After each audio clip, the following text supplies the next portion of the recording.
dua, tiga. Satu, dua, tiga. Satu, dua, tiga. Satu, dua, tiga. Satu, dua, tiga.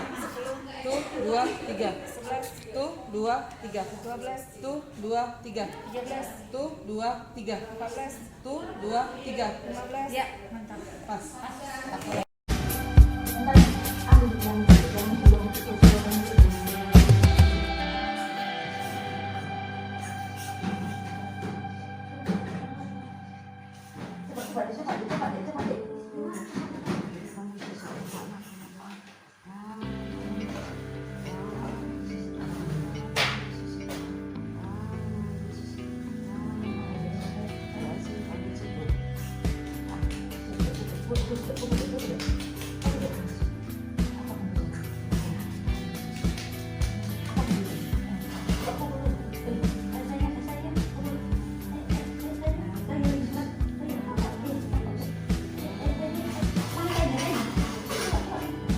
Bagus.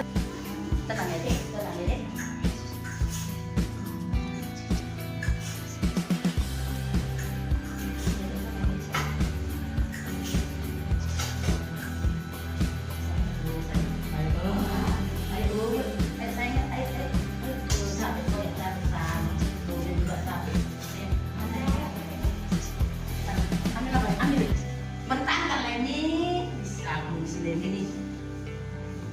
Cepat. Bentar ya, Dek. Sabar ya, Dek. Oh, sedikit.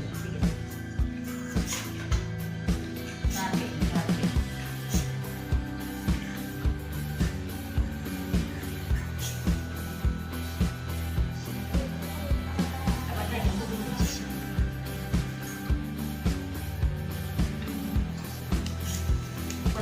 Pelan. Dicelin aja, dicelin.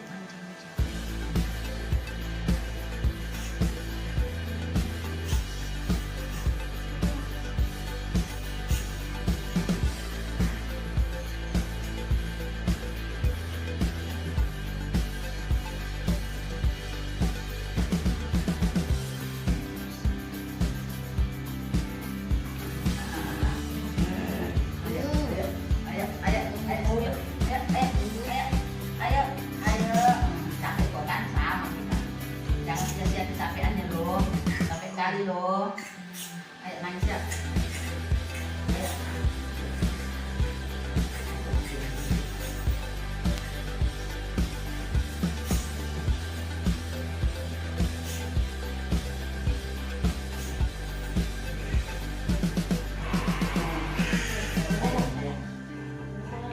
Sayang.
Baik teman-teman, kali ini saya mau memberikan paparan tentang langkah awal pada resusitasi neonatus. Jadi resusitasi neonatus itu merupakan suatu kemampuan menolong persalinan bayi dan ini harus dilakukan dengan pelatihan langsung. Jadi tidak bisa digantikan dengan hanya kuliah, apalagi cuma sepotong-sepotong. Nah, saya ingin merefresh teman-teman mengenai langkah awal ya. Langkah awal pada resusitasi neonatus merupakan tindakan yang sangat penting dan dapat menyelamatkan sebagian besar bayi yang tidak bugar kalau langkah awalnya benar. Ya, kita mengingat kembali prinsip first golden minute, yaitu dalam waktu 1 menit, yaitu 60 detik kita bisa mengatasi asfiksia pada bayi. Jadi dalam waktu 60 detik itu bayi sudah mendapatkan nafas yang efektif ya. Dan jangan lupa first golden hour, yaitu dalam waktu 1 jam bayinya dalam keadaan stabil. Sebelum langkah awal, ada persiapan resusitasi yang akan dijelaskan pada video lain ya. Nah, langkah awal itu kita lakukan pada saat kita menerima bayi baru keluar nih dari rahim ya. Pertama yang kita nilai adalah bayinya ini bugar atau tidak bugar. Dengan melihat dari tangisan dan tonus otot. Jadi kalau bayinya teriak-teriak, wah nangisnya kuat, artinya airway-nya terbuka ya. Apalagi kalau tonusnya baik ya, dia sedikit fleksi. Nah, langkah awal terdiri dari 4, yaitu kita menghangatkan bayi, memposisikan dengan tujuan membuka jalan napas, mengeringkan dan sekaligus merangsang taktil, lalu memposisikan kembali. Nah, 4 langkah awal ini harus kita lakukan secara simultan dan tidak boleh ya terlalu lama.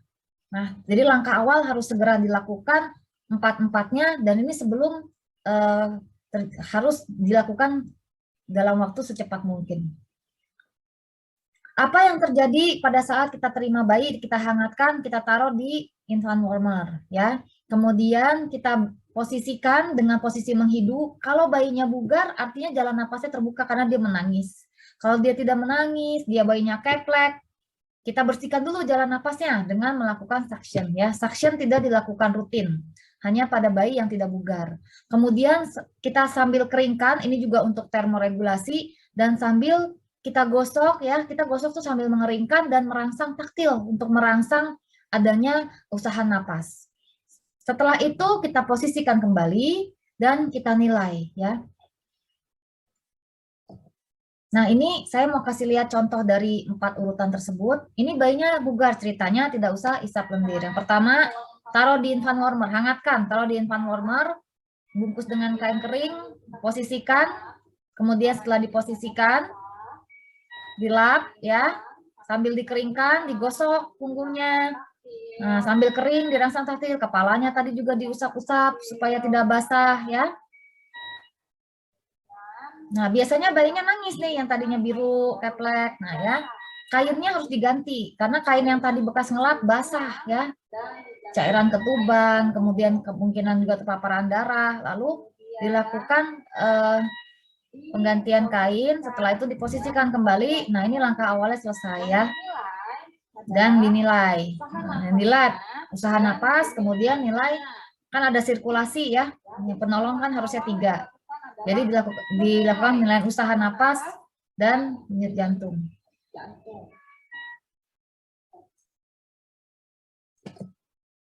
Nah, kalau bayinya tidak bugar, lahir keplek, biru, tidak menangis ya, kita pastikan jalan napasnya terbuka dengan menghisap lendir. Yaitu bagian kedua ya. Bagian pertama itu kan hangatkan ya untuk termoregulasi. Yang kedua kita buka airway-nya, kemudian dikeringkan sambil merangsang taktil, jadi termoregulasi dan juga untuk merangsang pernapasan. Warmer. Nah, suction dulu. Nah, taruh infant warmer, kemudian di suction, bersihkan jalan nafas ya, berarti kan sudah posisikan, kemudian dikeringkan sambil dirangsang taktil. Ya, kalau langsung dirangsang taktil, ternyata di mulutnya banyak sekali cairan, ya, misalnya darah ibu atau ketuban bercampur mekonium, maka bisa teraspirasi ke dalam paru-paru. Ya. Jangan lupa pada saat setelah mengeringkan bayi diganti kainnya. Posisikan kembali dan dinilai ya. Yang dinilai adalah usaha napas dan sirkulasi dengan mendengarkan denyut jantung. Jadi denyut jantung dan usaha napas, denyut jantung dan usaha napas ya. Oke, apa kelirunya? Ya, yang pertama adalah pada saat langkah pertama dihangatkan, infranormernya tidak menyala. Ya, di daerah terpencil mungkin menggunakan lampu ya, lampu untuk menghangatkan. Jadi lingkungannya tidak hangat atau kainnya yang untuk menolong kainnya dingin. Ya, jadi pada saat kita menolong kainnya dingin, dia itu malah menambah dia jadi hipotermi. Atau pada saat kain basahnya kita lap, kita lupa ganti, ya bayinya kedinginan.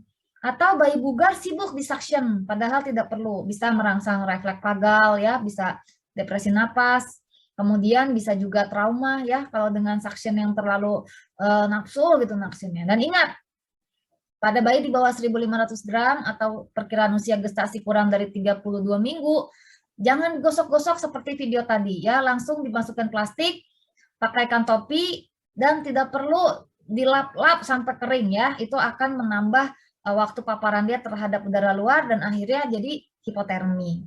Dan ketika bayinya tidak bugar, kita curiga mekonium aspirasi, ketubannya hijau kental, bayinya tidak bugar, jangan dirangsang. Ketika kita rangsang taktil, maka bayinya ada usaha napas, akhirnya masuklah ketuban bercampur mekonium tadi ke dalam paru-paru. Jadi ketika ada bayi tidak bugar, ketuban hijau kental, di langkah awal langsung disuction sampai bersih dengan suction yang besar.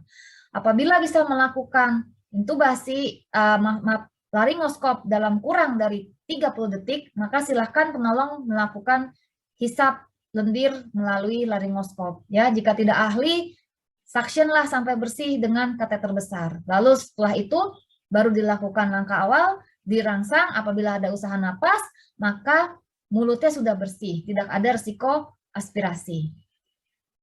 Setelah langkah awal, apa yang harus kita lakukan? Menilai usaha napas dan menilai denyut jantung.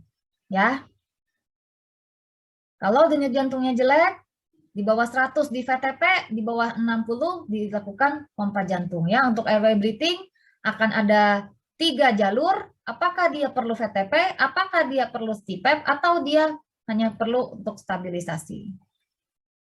Mungkin demikian untuk langkah awal. Mari kita turunkan morbiditas dan mortalitas akibat asfiksia dengan resusitasi yang benar.